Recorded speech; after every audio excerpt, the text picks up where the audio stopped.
সূরা আল গাশিয়া। তোমার কাছে আচ্ছন্নকারী কিয়ামতের বৃত্তান্ত পৌঁছেছে কি? অনেক মুখমণ্ডল সেদিন হবে ভীত অবনত, ক্লিষ্ট ক্লান্ত।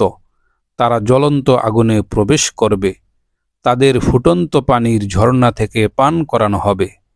কাঁটা ভরা ঝাড় ব্যতীত তাদের জন্যে কোনো খাদ্য থাকবে না।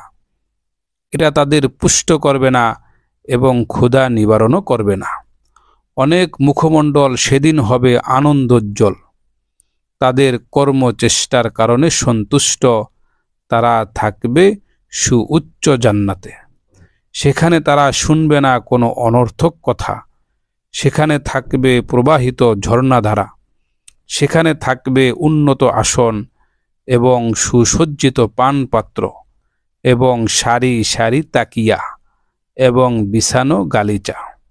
তারা কি উটের প্রতি লক্ষ্য করে না যে তা কিভাবে সৃষ্টি করা হয়েছে, এবং আকাশের প্রতি লক্ষ্য করে না যে তা কিভাবে উঁচু করা হয়েছে, এবং পাহাড়ের দিকে তা কিভাবে স্থাপন করা হয়েছে, এবং পৃথিবীর দিকে তা কিভাবে বিস্তৃত করা হয়েছে?